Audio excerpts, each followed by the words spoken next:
कल की क्लास में हम लोग अपने यूनिट एस्थेटिक विद्युत के बारे में जाने थे। साथ साथ चैप्टर के कुछ बिंदुओं को भी हमने जाना था, आवेश और आवेश के प्रकार। फिर से एक बार उसको रिवाइज कर ले।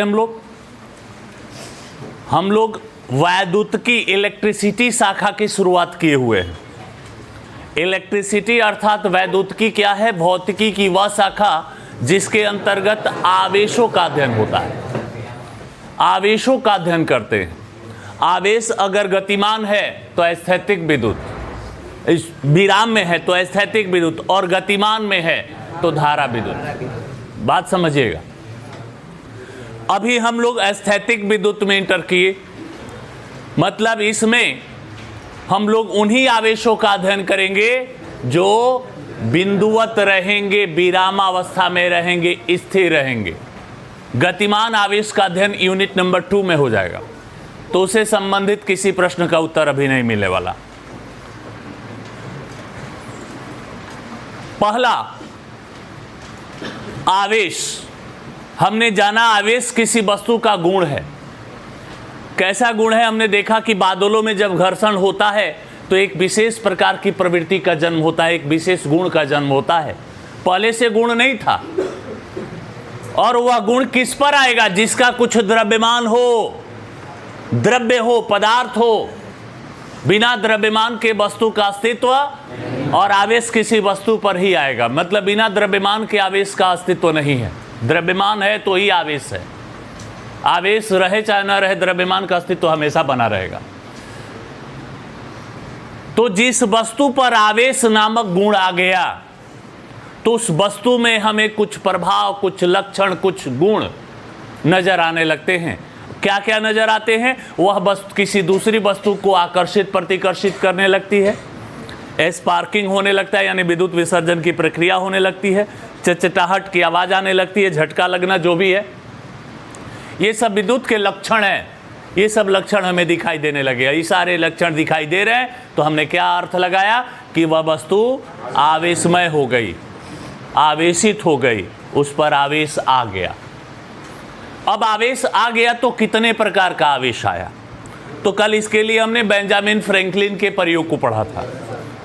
उस प्रयोग में एक चीज क्लियर था कि जब दो विशेष वस्तुओं को आपस में रगड़ा जाए, प्लास्टिक की कंघी को हमने बालों से रगड़ा तो उस पर आवेश आ गया। प्लास्टिक की कंघी को इस लकड़ी से रगड़ेंगे तो आवेश नहीं आता है। प्लास्टिक की कंघी की जगह अगर लोहे की कंघी से आवेशित करें तो आवेश नहीं आ पाता। ऐसा क्यों? प्लास्टिक तो कुचालक है, लोहा चालक है। चालकों पर आवेश जल्दी आनी चाहिए, नियम यही है, कुचालकों पर नहीं। यहां उल्टा क्यों नजर आता है?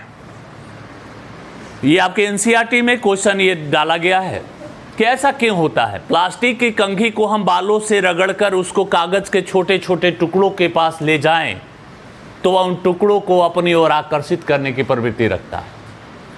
वही अगर हम लोहे की कंघी को बालों से घर्षण कराएं और कागज के छोटे छोटे टुकड़ों के पास ले जाए तो वह नहीं करता है। जबकि लोहा चालक है, प्लास्टिक कुचालक है। प्लास्टिक में विद्युत धारा का प्रवाह होगा नहीं, लोहा में हो जाएगा। तब तो ये नियम लोहा पर आना चाहिए, प्लास्टिक पर नहीं। तो आवेश किसी भी वस्तु, आवेश हर पदार्थ के अंदर है। आवेश का मतलब क्या? Electron, proton. इलेक्ट्रॉन पर आवेश नहीं होता है। 1.6 10 के घात -19 कूलम माइनस में, और प्रोटॉन में यही आवेश प्लस में। और इलेक्ट्रॉन, प्रोटॉन तो हर वस्तु के अंदर समाहित है, चाहे वह लकड़ी हो, चाहे हम लोग हो, चाहे ये टेबल हो या पंखा हो, ये बल्ब हो। हर पदार्थ के अंदर आवेशित कण मौजूद हैं। उनको जागृत करना है। बात समझिएगा। ये बिना आवेश के किसी वस्तु का अस्तित्व ही नहीं हो सकता। आवेश से ही मिलकर किसी वस्तु का निर्माण होता है, लेकिन वो आवेश सुषुप्त अवस्था में है। जागृत अवस्था में कर दीजिए तो आवेश का लक्षण दिखाई देने लगेगा, वह एक्टिव हो जाएगा। अभी इनएक्टिव है, उसको एक्टिव करना है। कैसे करेंगे जानेंगे आज के क्लास में। तो टॉपिक ये है, समस्या ये है कि हमने प्लास्टिक की कंघी को बालों से घर्षण कराया तो उस पर आवेश आया। अगर हम लोहे की कंघी से कराते हैं तो आवेश नहीं आता है। ये उल्टा नजर आता है, लगता है नहीं थोड़ा सा इसमें विरोधाभास है, ये समस्या पैदा कर रहा है, इसका सही निदान क्या होना चाहिए। तो घर्षण कराएं, घर्षण कराएं तो घर्षण से आवेश की उत्पत्ति हर जगह हुई। किसी पर आवेश रहा, किसी पर नहीं रहा, उसका कारण बात समझिए, यही पर अब समझने वाली बात है। जब दो वस्तुओं को उचित तरीकों से हम लोगों ने रगड़ा तो उन पर आवेश उत्पन्न हुआ। प्लास्टिक की कंघी पर भी आवेश आया और लोहे की कंघी पर भी आएगा। ऐसा नहीं कि लोहे में आवेश नहीं है, प्लास्टिक में होता है। हमने कहा आवेश हर वस्तु के अंदर है, उसको जागृत करना, उसको एक्टिव करना है। तो उसको जागृत करने के लिए, एक्टिव करने के लिए हमने घर्षण कराया, क्योंकि हमने देखा आवेश की उत्पत्ति घर्षण से ही हुई। आगे चल के कुछ और तरीके भी मिले, जानेंगे हम उन तरीकों को। तो एक बारी बारी से हम लोग प्लास्टिक की कंघी को और लोहे की कंघी को बालों से घर्षण कराया। फ्रैंकलिन ने करिए किसका घर्षण कराया? कांच की छड़ को रेशम के साथ और एबोनाइट की छड़ को बिल्ली की खाल के साथ। ऐसे बहुत सारे आपको पेयर मिल जाएंगे, जोड़े मिल जाएंगे जो घर्षण कराए गए। ये कुछ उदाहरण है। हमने अपने कंघी को बालों से घर्षण कराया। तो आवेश प्लास्टिक की कंघी पर भी आएगा और लोहे की कंघी पर भी। अब यहां घटनाक्रम को समझना है। हमारा मानव शरीर विद्युत का एक अच्छा चालक होता है। तुरंत झटका लगता है कि नहीं लगता है? अब झटका लगना भी समस्या है। इलेक्ट्रिसिटी पढ़ रहे हो तो ये बात समझना होगा कि झटका लगे, विद्युत करंट लगे। बहु करंट ऐसे नहीं लगता, करंट लगने का कुछ नियम है। किसी को भी करंट नहीं लगेगा। कब लगेगा कब नहीं, ये बात समझ। देखो करंट ऐसा चीज है ना, करंट कुछ है नहीं। आवेश गति कर रहे हैं, वही धारा है। इलेक्ट्रॉन के रूप में गति कर रहे हैं। तो करंट कहता है, जैसे हम लोग सांस लेते हैं तो केवल लेने से ही जीवन प्रक्रिया नहीं चल सकती ना, आना जाना एक पूरी प्रोसेस है, तब ये श्वसन क्रिया चलती है ना। केवल आए जाए नहीं। तो उसी तरीके से इलेक्ट्रॉनों के साथ भी है। कहीं पर धारा प्रवाहित हो रहा है, उस धारा को आने और जाने दोनों का रास्ता मिलेगा तो ही आपको झटका लगेगा। केवल एक रास्ता मिलेगा तो कभी झटका नहीं लगेगा, कभी नहीं। तार को ऐसे पकड़ लीजिएगा भाई तो कुछ नहीं होगा, कुछ नहीं होगा, क्योंकि उसको तो केवल एक जैसे थोड़ा उसी को समझ लो 15-20 मिनट लगेगा।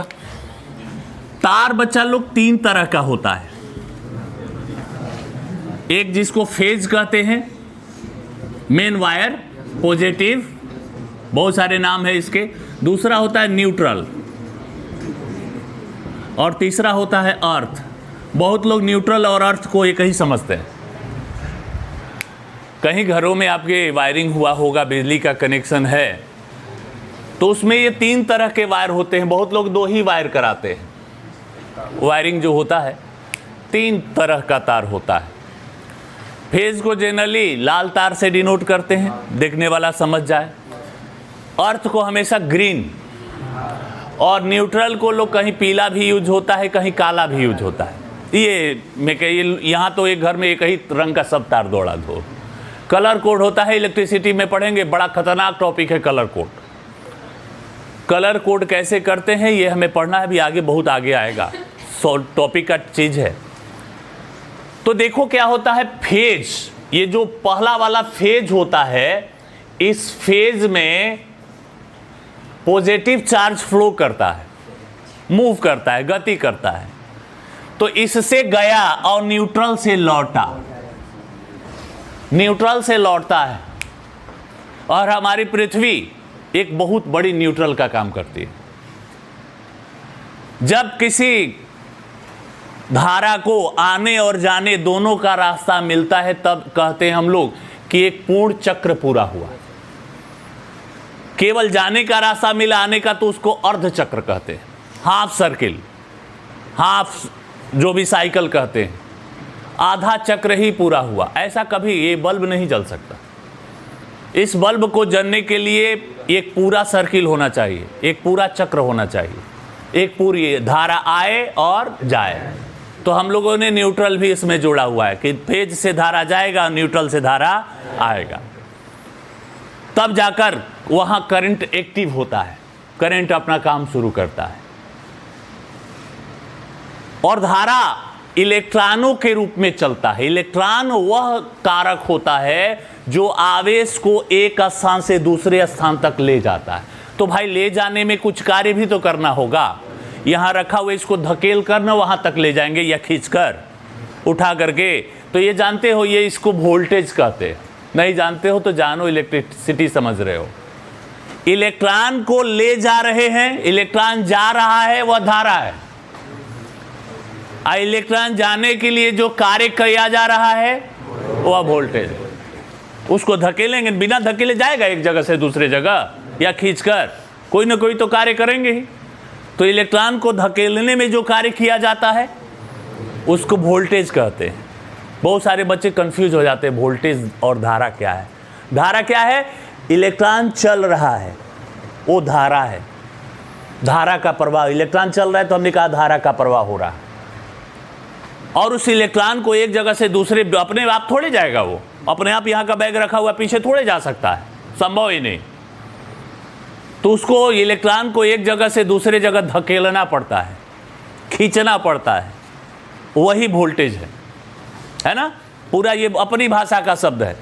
किताबी भाषा देखोगे तो दूसरी चीज हो जाएगी। अपनी भाषा समझो, धारा क्या है, वोल्टेज क्या है। धारा क्या है? इलेक्ट्रॉन गति कर रहा है तो कहेंगे कि धारा का प्रवाह हो रहा है ना। और गति तो ऐसे करेगा नहीं, गति कर रहा है एक जगह से दूसरी जगह, अपने आप थोड़े जाएगा वो, नहीं, उसको लाना ले जाना पड़ता है। और ये काम कौन करता है? इलेक्ट्रॉन करता है। आवेश को एक जगह से दूसरी जगह, किसी वस्तु पर आवेश आ गया तो जाएगा कैसे? एक जगह से दूसरी जगह, ये कहीं एक वस्तु से दूसरी वस्तु में, तो उसको कौन ले आता है? इलेक्ट्रॉन। इसीलिए इलेक्ट्रॉन को आवेशवाहक भी कहते हैं। वाहक समझ रहे हो? वाहक, लाने ले जाने वाला। तो आवेशवाहक कौन होता है? इलेक्ट्रॉन। आवेशवाहक कहा जाता है इसको। यही आवेश को लाने ले जाने का काम करता है।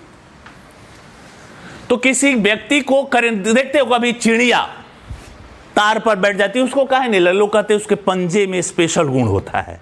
नहीं भाई, लंगूर को देखे हो, बंदर को देखे हो, कब लगता है? ध्यान देना, जब ये दोनों चक्र पूरा आने और जाने का रास्ता मिल जाएगा तो जनरली पोल पर 4 तार दौड़ते हैं, 3 फेज के और एक न्यूट्रल।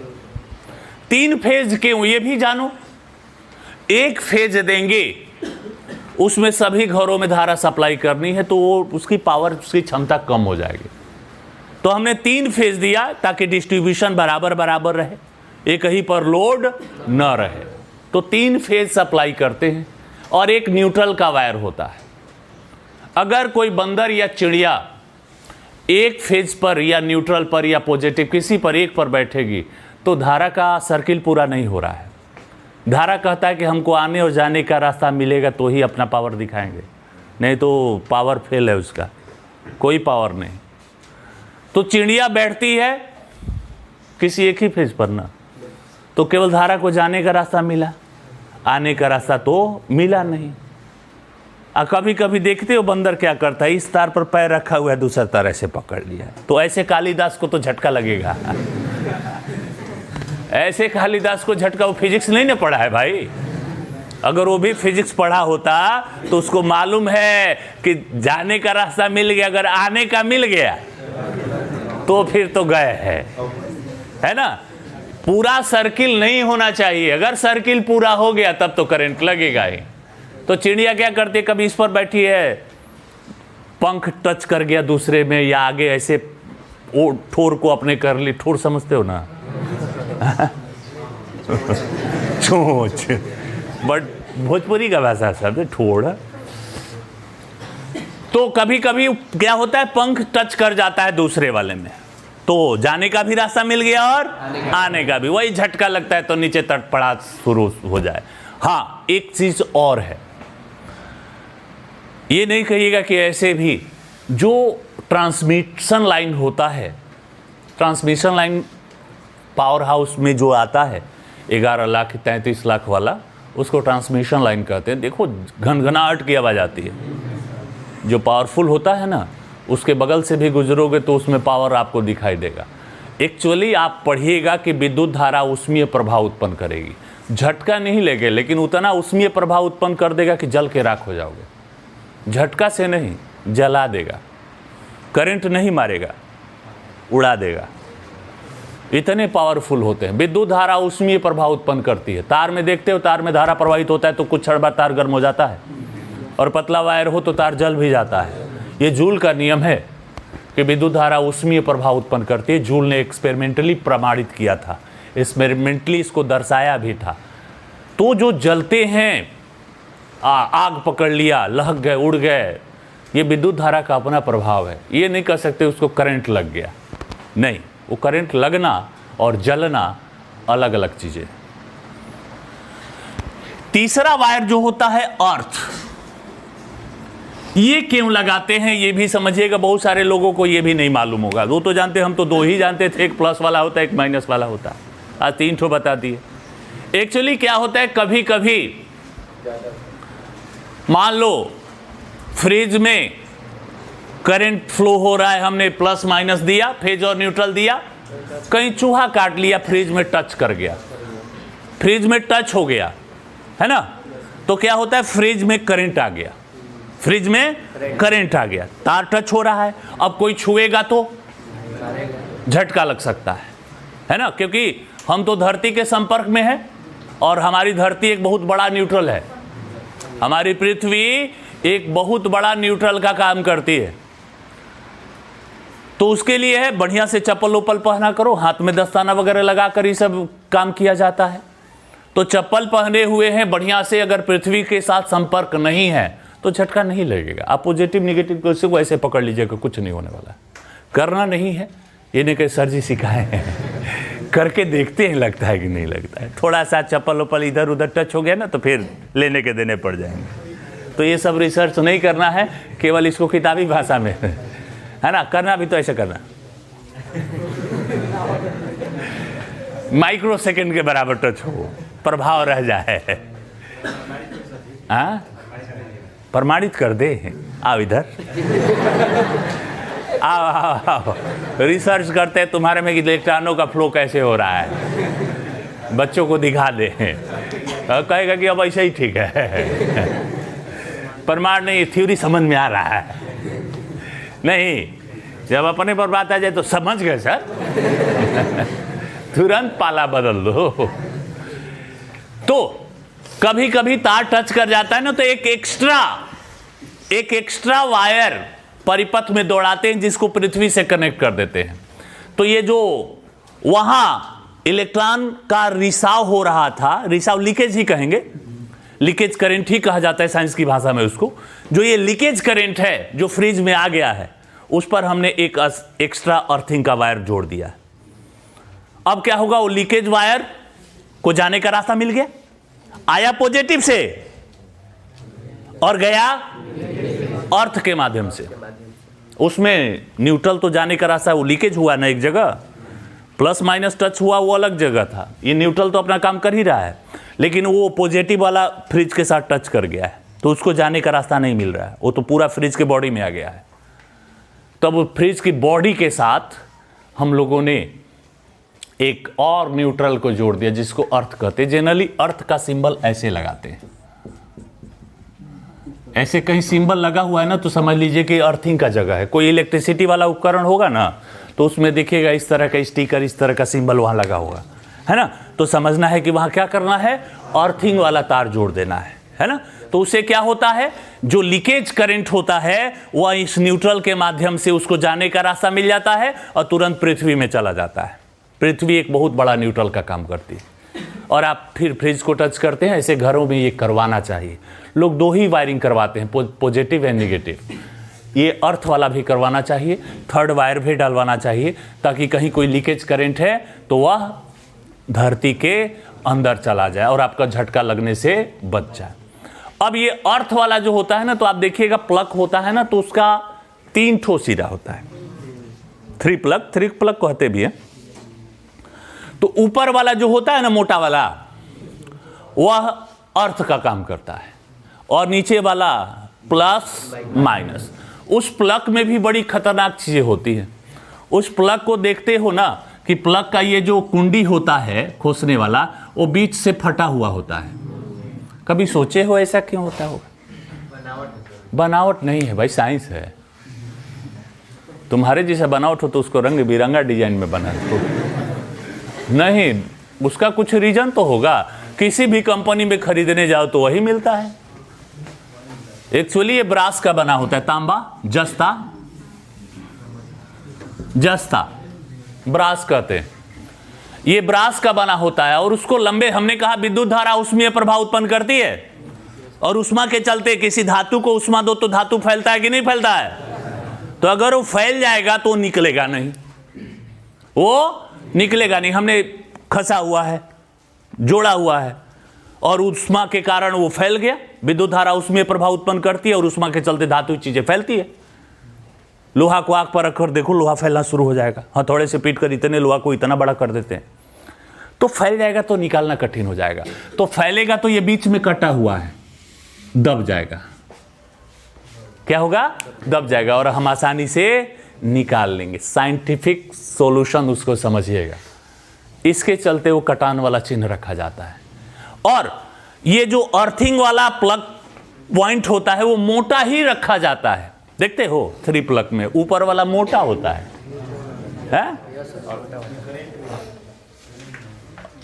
वो तो 90% घर में तो यूजे नहीं है। आधुनिक कालिदास लोग है, उसको जानते नहीं वो क्या काम है। प्लस माइनस जोड़ दो, हो गया काम खत्म। टेंशन काहे के लिए लेना है? नहीं जी, उस तीसरे का काम अर्थिंग का काम है। उसको मोटा रखने का भी क्या कारण है? ये तो नोटिस किया होगा सर, किसी भी कंपनी को ऊपर वाला तो मोटा होता ही। 2 कारण है। जो 3 है, फेज अलग है, न्यूट्रल अलग है, अर्थ अलग है। कोई किसी में चला जाए तो समस्या ना। तो अब मोटा कर दिए तो कोई किसी में जा ही नहीं सकता, वो तो उसी में जाएगा। किसी तीसरे में खोसना भी चाहे तो, नींद में भी अगर डालना चाहे तो नहीं जा सकता, है ना। तो सही तार सही कनेक्शन के साथ जुड़े, इस वजह से उसको मोटा रखा जाता है। 3 प्लग में, 5 प्लग में जो भी आप देखते होंगे, उसमें वो जो तीसरा अर्थ वाला पॉइंट होता है, वो तीसरा ऊपर वाला अर्थ का काम करता है। लोग न्यूट्रल को अर्थ कहते हैं। तो अर्थ कहिएगा, क्योंकि आपके घर में तो एक ही है, ये है, हमारे घर में तो एक ही है, ये है। तो न्यूट्रल कहिए चाहे अर्थ कहिए, बात बराबर है। लेकिन ध्यान दीजिएगा, फेज इलेक्ट्रॉन को जाने का, न्यूट्रल इलेक्ट्रॉन को आने का, और अर्थ लीकेज करंट को रास्ता देने का माध्यम होता है। जो लीकेज करंट हो गया उसको रास्ता दे दीजिए कि सही अर्थ में समाहित हो जाए, अपना प्रभाव न दिखाए, झटका न लगे। तो इस वजह से अर्थ दिया जाता है। लोग शॉर्टकट में बॉडी अर्थ भी कहते हैं। क्या कहते हैं उसको? बॉडी अर्थ भी कहते हैं। तो ये बात समझ में आया? अच्छी चीजें थी, जानने वाली चीजें थी, सीखने वाली चीजें थी। आया बात समझ में? इसको लिखवाया नहीं जा सकता, लिखवाने वाली चीज नहीं है, ये दिमागे में रखना है। कहीं दिक्कत हो तो खुद से अपने घर पे लिख सकते हो। तो चलिए, हम लोग तो आवेश पर थे, पुनः अपने मुद्दे पर आते हैं। आवेश, आवेश के प्रकार, और आज जानेंगे आवेशों के गुण। एक गुण तो हमने फ्रैंकलिन के प्रयोग में देखा। कौन सा गुण देखा? आवेशों का कौन सा गुण फ्रैंकलिन के प्रयोग में हमें नजर आया? आकर्षण प्रतिकर्षण वाला। कांच की 2 छड़ें एक दूसरे को प्रतिकर्षित कर रही थी। एबोनाइट की 2 छड़ें भी एक दूसरे को प्रतिकर्षित कर रही थी, जबकि एक कांच और एक एबोनाइट। तो हमने जाना कि एबोनाइट पर अलग प्रकार का आवेश है और कांच पर अलग प्रकार का आवेश है।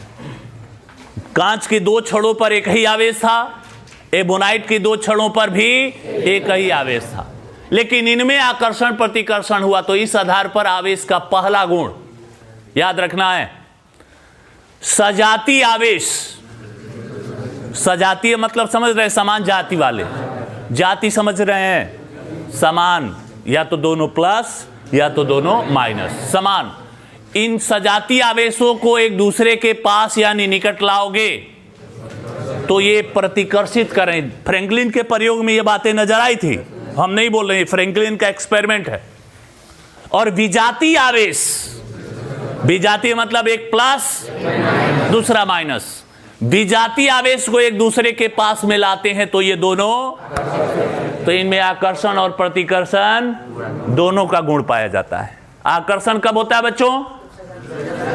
आकर्षण विजातीय आवेश संपर्क में लाए जाए, एक दूसरे के पास में लाए जाए, और प्रतिकर्षण जब सजातीय आवेश हो। तो पहला गुण हम लोग देंगे कि सजातीय आवेशों के बीच में प्रतिकर्षण का गुण पाया जाता है और विजातीय आवेशों के बीच में आकर्षण का गुण, पहला हो गया। दूसरा समझने वाली चीज है, यह बिंदुवत आवेश है बच्चों।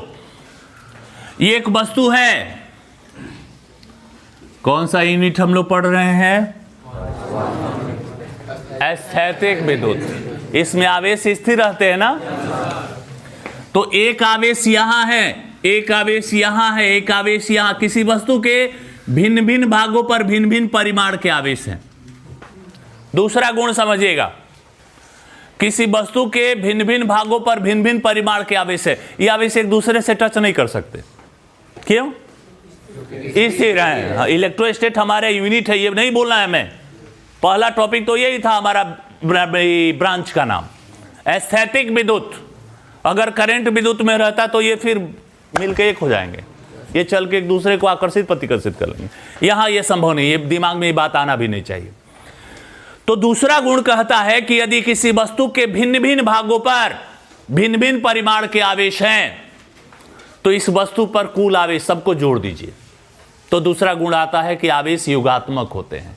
आवेश का नेचर एडिटिव होता है, इनको जोड़ा जा सकता है। सपोज करिए यहां पर +5 कूलम्ब है, यहां पर -7 कूलम्ब है, यहां पर +8 कूलम्ब है, यहां -2 कूलम्ब है, यहां 6 कूलम्ब है। तो आवेश योगात्मक होते हैं। इस वस्तु पर आवेश का कुल परिमाण, तो दूसरा नियम कहता है जोड़ दीजिए सबको, प्लस माइनस वाले जोड़कर बताइए कितना होता है। तो चलिए बच्चों जोड़ा जाए।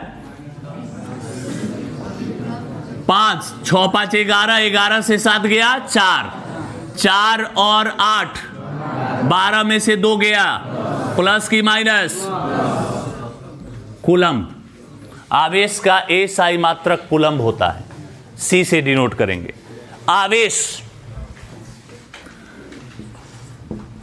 आवेश को हम लोग Q से डिनोट करेंगे, मात्रक कूलम्ब हो गया।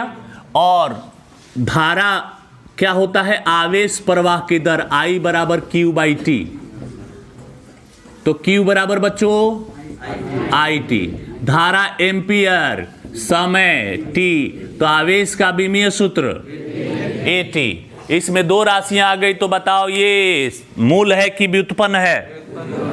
व्युत्पन्न है ना। दो राशियां आ गई, आवेश धारा और समय से मिलकर बना। आवेश धारा और समय, तो जो दो राशियों से मिलकर राशियां उत्पन्न हो, हमने 11th क्लास में पढ़ा, इन राशियों को व्युत्पन्न राशियों की श्रेणी में रखते हैं। और जो अकेले अकेले स्वतंत्र हो मूल, जैसे विद्युत धारा, 7 राशियों में विद्युत धारा था ना। देखो यहां आया है I, एम्पियर, A से डिनोट करते हैं, विमीय सूत्र है ना, एम्पियर, मात्रक की बात नहीं करते। तो आवेश के बारे में हमने क्या जाना? आवेश किसी वस्तु का एक गुण है, जो किसी वस्तु पर आ जाए तो वह वस्तु विद्युतमय हो जाती है। उस वस्तु में विद्युत के कुछ प्रभाव, कुछ लक्षण नजर आने लगते हैं। आवेश Q बराबर IT, सूत्र भी है आवेश का। इससे हमें आवेश का मात्रक और बीमा मिला, और यह मिला कि यह एक व्युत्पन्न राशि है। और आवेशों का दूसरा गुण हमने पढ़ा कि किसी वस्तु पर आवेश भिन्न भिन्न भागों पर भिन्न भिन्न परिमाण का आवेश हो तो आवेश योगात्मक होते हैं। अर्थात किसी वस्तु पर कुल आवेश सभी आवेशों के योग के बराबर होता है। प्लस माइनस जैसे भी उनको जोड़ दीजिएगा, जो गणित में आप करते हैं। ये 2 गुण हो गया। तीसरा गुण, आवेशों का संरक्षण होता है। ये समझने वाली चीज है, बड़ा कंफ्यूजन वाला टॉपिक है। पढ़ने में तो आसान नजर आता है कि एक लाइन में पढ़ ली। आवेशों का संरक्षण होता है। संरक्षण का मतलब तो हमने समझा, बहुत सारा संरक्षण का नियम हमने पढ़ा 11वीं क्लास में। ऊर्जा संरक्षण, संवेग संरक्षण पढ़ा ना, कोणीय संवेग संरक्षण, 3-4 हमने 11वीं क्लास में संरक्षण का सिद्धांत पढ़ा है। संरक्षण का मतलब नियत रहना, उसमें कोई बदलाव नहीं, टोटल मान फिक्स रहना चाहिए। आपस में घट बढ़ भी जाए उससे कोई दिक्कत नहीं, लेकिन जब टोटल की बात करेंगे फिक्स होना चाहिए, नियत होना चाहिए, उसको संरक्षण कहते हैं। तो इस वस्तु पर अगर 10 कूलम्ब का आवेश है तो 1 घंटे बाद भी 10 कूलम्ब ही होना चाहिए। लेकिन हमने तो पढ़ा है कि एक वस्तु दूसरी वस्तु से तुरंत इलेक्ट्रॉनों का आदान प्रदान कर सकती है ना। अगर बगल वाला कोई इलेक्ट्रॉन इसको दे दे तो ये लेगा नहीं, बिल्कुल ले लिया तो इसका आवेश घट बढ़ नहीं जाएगा। तो इसमें संरक्षण कैसे होगा? हमने कहा आवेशों का संरक्षण होता है, लेकिन समस्या ये है कि ऐसा नेचर वाला है कि तुरंत अगल बगल से मौका मिला ना ले लेगा या दे देगा, दे भी देगा और ले भी लेगा। इसके साथ कोई टच संपर्क हो जाए ना, संपर्क नहीं, पास में भी आ जाएगा, टच नहीं हो पास में भी आ जाएगा तो ये दे देगा और ले भी सकता है। जैसे खुद सोचो, हम यहां खड़े हैं, हमको इलेक्ट्रॉन मिल जाएगा, इसको लोहे का बोर्ड समझ लो, ये बोर्ड हमको अपने आप दे देगा। खुद सोचो, एक एक्सपेरिमेंट, एक उदाहरण बताते हैं। इस लोहे के बोर्ड को उधर से एकदम गर्म करो तो बताओ हम यहां खड़े, हमारी पीठ पर गर्माहट का एहसास नहीं होगा? होगा ना। क्यों होगा? वो उष्मा यहां से चलकर हमारी पीठ तक पहुंच रही है, अपने आप तो पहुंचेगी नहीं। ये बैग यहां रखा हुआ वो अपने आप वहां पहुंचेगा, तो जरूर उस उष्मा को कोई हमारे पीठ तक पहुंचाया है। सोचो उसमें साइंस की थ्योरी, लॉजिक क्या है। ये लोहे का प्लेट एकदम लाल तप्त हीट है, गर्म हो गया है, ये ना गर्म हुआ है, उष्मा इसमें है, हम तक उष्मा कैसे आएगी? तो हमने जाना है उष्मा का स्थानांतरण, उष्मा का संचरण पढ़ा है, लिखवाया भी है। तो जरूर कोई उष्मा को हमारी पीठ तक पहुंचा रहा है, तभी तो हमारी पीठ गर्मी का एहसास हुआ। कौन? बिल्कुल, इसको गर्म करते इसमें से इलेक्ट्रॉन भाग रहे हैं, जान बचा के भाग रहे हैं, यार ये तो लाल तप्त हो गया, जल जाएंगे, मर जाएंगे। वो भाग रहे हैं तो साथ साथ गर्म तो हुए हैं, उष्मा तो लिए हैं, बिना उसमें लिए उनको एहसास कैसे हुआ कि भागना है? एहसास हो गया कि भागना है, तो भागकर हमारे पीठ तक पहुंचे। ये विकिरण, रेडिएशन कहते हैं इसको, विकिरण। क्या कहते हैं इसको? विकिरण के माध्यम से उष्मा, हमारी सूर्य का प्रकाश विकिरण के माध्यम से ही तो आता है। तो ये इलेक्ट्रॉन देखो, हम टच में नहीं थे, कुछ दूर थे, 2 फीट की दूरी पर थे, फिर भी इलेक्ट्रॉन इस वस्तु से इस वस्तु में आ गया। तो बच्चा लोग, हमने कहा आवेशों का संरक्षण होता है। कैसे संरक्षण होगा? संभव है संरक्षण? कैसे? जो उनका कुल आवेश है, कुल मान है, वो 10 ही आएगा। 10 ही आएगा। आइए बगल से 2 ठो ले लिया, जैसे हम यहां खड़े थे, बिना मांगे हमको मिल गया, मांगे नहीं। पीछे से उसमें हीट भी तो दिया गया, जब तक कोई बाहरी कार्य नहीं करेंगे फिर इलेक्ट्रॉन आएगा कैसे? यही बात तो समझना है। अब इसको मिला न, कैसे भी मिला, संरक्षण तो अब उसको नहीं ना बोल सकते हैं। हमने कहा कि संरक्षण होता है। कैसे होगा भाई? ये दे भी सकता है किसी को, ले भी सकता है, तो ये 10 रहेगा, नियत घट बढ़ सकता है कि नहीं? बैठ जाओ। अब यही तो समस्या है। तो बच्चा लोग, हम एक काम, यहां एक शर्त जोड़ा जाता है। ये समस्या हो सकता है, आप कहते हैं आवेशों का संरक्षण होता है, तो कहेंगे संरक्षण किसे होगा? किसी पदार्थ को किसी अवस्था में इलेक्ट्रॉन मिल भी सकता है, वो दान भी कर सकता है, तो संरक्षण तो नहीं हो सकता। तो बच्चा लोग, यहां एक शर्त जोड़ा जाता है। शर्त ये जोड़ा जाता है कि इसको आवेश बाहर से नहीं लेना भी नहीं है और देना भी नहीं है ना। तो जब ये न लेगा न देगा, तो अब ये अब सोचो, क्या ये 10 अब 8 भी हो सकता है? कहोगे सर देना है नहीं तो 2 देगा नहीं, 2 देगा तभी तो 8 होगा। तो आपने तो शर्त लगा दी है कि अब देना नहीं। ये 12 हो सकता है। 12 कब होगा? जब किसी से ले लेगा या दान करेगा। दान करेगा तब प्लस होता है जनरली। तो हमने तो यहां बाध्यता लगा दी, प्रतिबंध लगा दिया कि आप इलेक्ट्रॉनों का आदान प्रदान, तो इसको हम लोग कहते हैं आइसोलेशन सिस्टम, विलगित निकाय। इसको क्या कहेंगे? विलगित निकाय। विलगित निकाय कौन हुआ? वह निकाय, निकाय मतलब सिस्टम, व्यवस्था, पदार्थ जो इलेक्ट्रॉन का आदान प्रदान न कर सके, है ना। तो अगर ये गोला अगर विलगित निकाय है तो ही आवेशों का संरक्षण होगा। बात समझ में आ रहा है? अगर ये गोला विलगित निकाय है तो ही आवेशों का संरक्षण होगा। अगर विलगित निकाय नहीं है तो संरक्षण का सिद्धांत नहीं हो सकता। तो आवेशों का संरक्षण कहां होता है? किसी विलगित निकाय में। निकाय को पहले विलगित बनाएंगे, विलगित रखेंगे, तब आवेश संरक्षण की बात करेंगे। तो किसी विलगित निकाय कौन हुआ? निकाय मतलब सिस्टम। हमारा शरीर भी एक सिस्टम है, विलगित निकाय है। हिंदी में निकाय कहते हैं, इंग्लिश में सिस्टम कहते हैं। और विलगित का मतलब जो ले दे न सके, आदान प्रदान न कर सके। तो किसी विलगित निकाय में ऐसा निकाय जो आवेश का आदान प्रदान नहीं कर सके। चलो हमने तो प्रतिबंध लगा दिया कि आपको लेना भी नहीं है, आपको देना भी नहीं। हमने ऐसा इसको बना दिया, ईंट पत्थर जोड़ के, जैसे भी दिमाग में जो बात आ रहा है उसको समझिए, तब वहां पर आवेश संरक्षण लागू होगा। तो ये तीसरा गुण था। पहला गुण क्या है? आकर्षण प्रतिकर्षण का।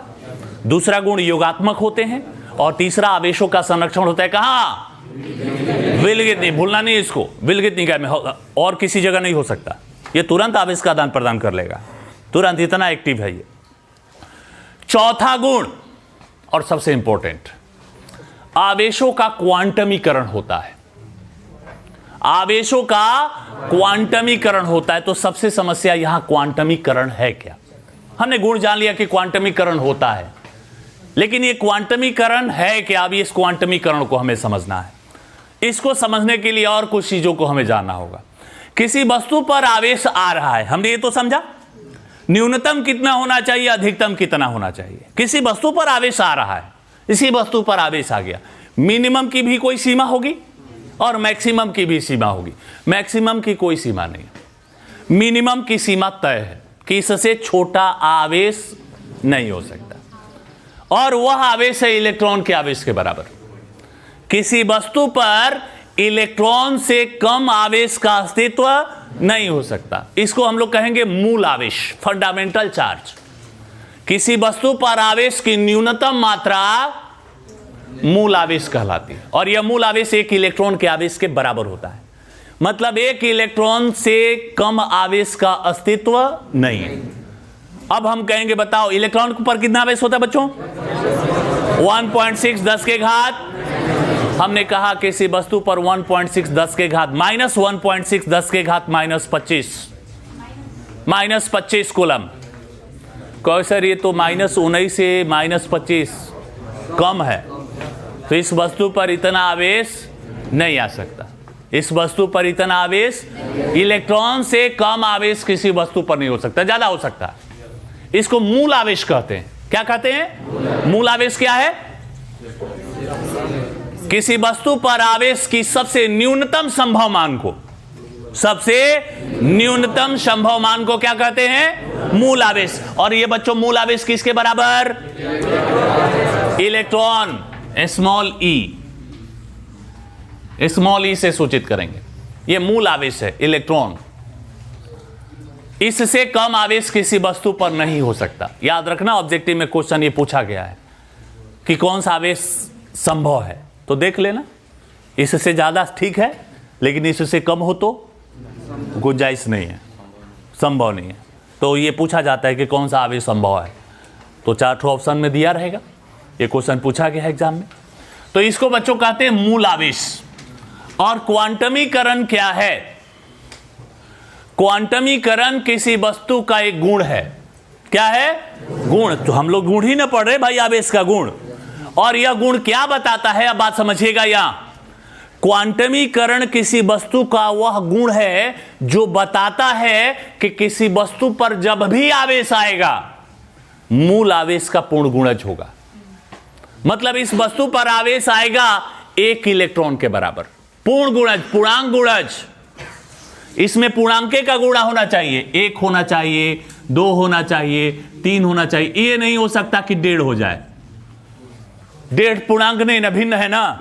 तो इलेक्ट्रॉन में जब भी गुणा होगा पूर्णांक का होगा। किसी वस्तु पर जब भी आवेश आएगा 1 इलेक्ट्रॉन के बराबर। 2 इलेक्ट्रॉन के बराबर, 10 इलेक्ट्रॉन के बराबर, 500 इलेक्ट्रॉन के बराबर ऐसा आवेश नहीं आ सकता आधा इलेक्ट्रॉन के बराबर। आधा इलेक्ट्रॉन हो जाए तो क्या होगा बच्चों? वो तो संभव ही नहीं। तो हमने आपको मूल आवेश के बारे में पहले ही बता दिया है कि उससे कम आवेश। और 1.5 इलेक्ट्रॉन कब आएगा? 1.5 इलेक्ट्रॉन तो संभव है ना, लेकिन 1.5 इलेक्ट्रॉन होगा कैसे? 1 इलेक्ट्रॉन तो हो गया, चलिए समझते। आधा कहां से लाएंगे? ये तो टूटेगा ही नहीं। लेकिन बच्चों साइंस आगे डेवलप कर चुका है। इलेक्ट्रॉन के भी 3 खंड किए जा चुके हैं। लेटेस्ट जानकारी, ये जो अभी पढ़ा रहे हैं ये पुरानी जानकारी है ना, हमारी किताब में भी यही है। लेकिन लेटेस्ट जानकारी ये है कि किसी इलेक्ट्रॉन के भाग 1/2e है कि 1/3e है और 2/3e है। क्वार्क भी कहते हैं इसको, क्वार्क। तो ये इलेक्ट्रॉन भी विघटित हो चुका है। लेटेस्ट न्यूज, ये साइंस है, ये रोज रिसर्च होते हैं। ये जो हम पढ़ाए ये पुराना जानकारी है कि इलेक्ट्रॉन विभाज्य नहीं है। इलेक्ट्रॉन भी विभाज्य है, आधुनिक जानकारी ये है, पिछले 7-8 सालों से है। लेकिन अभी हमारा एनसीईआरटी सिलेबस उसको फॉलो, इलेक्ट्रॉन विभाज्य नहीं है, इसी पर हमें चलना है, नहीं तो फिर पूरी सिस्टम ध्वस्त हो जाएगी। जितना पढ़े सब चौपट हो जाएगा। तो क्वांटमीकरण किसी वस्तु का वह गुण है जो क्या बताता है बच्चों? किसी पर जब भी आवेश आएगा वस्तु पर मूल आवेश का पूर्ण गुणज होगा। अर्थात सरल भाषा में किसी वस्तु पर आवेश कैसा आ सकता है? 1 इलेक्ट्रॉन, 2 इलेक्ट्रॉन, 500 इलेक्ट्रॉन, 10 इलेक्ट्रॉन। तो Q बराबर n पूर्णांक होगा। n क्या होगा? पूर्णांक होगा। 1 2 3 4 5, 1.5 और 2.5 पौने 3 नहीं हो सकता, 4.25 नहीं हो सकता। ठीक है, तो ये सूत्र मिला। Q वस्तु पर कुल आवेश है, n इलेक्ट्रॉनों की संख्या है और E क्या है? मूल आवेश। E क्या है? मूल आवेश कहेंगे फिजिक्स में, इलेक्ट्रॉन मत कहिएगा। फंडामेंटल चार्ज E को कहेंगे। केमिस्ट्री में आप इसको इलेक्ट्रॉन, केवल इलेक्ट्रॉन कहिएगा। हमारे फिजिक्स में इसको इलेक्ट्रॉन मत बोलना, क्या कहेंगे? मूल आवेश, फंडामेंटल चार्ज, आवेश का सबसे न्यूनतम संभव मान। हमारे फिजिक्स में इलेक्ट्रॉन क्या है? आवेश का सबसे छोटा संभव मान को इलेक्ट्रॉन कहते हैं। लो एक नई परिभाषा, फिजिक्स में इलेक्ट्रॉन की परिभाषा क्या कहेंगे हम? आवेश के सबसे छोटे संभव मान को इलेक्ट्रॉन कहेंगे। हमने तो मूल आवेश कहा, लेकिन आप इसको इलेक्ट्रॉन कहते हो, तो ये बात समझिएगा। तो ये क्वांटमीकरण हो गया। तो 4 गुण हमने पढ़ा। चलिए आगे कुछ और जानकारियों को कल प्राप्त करेंगे।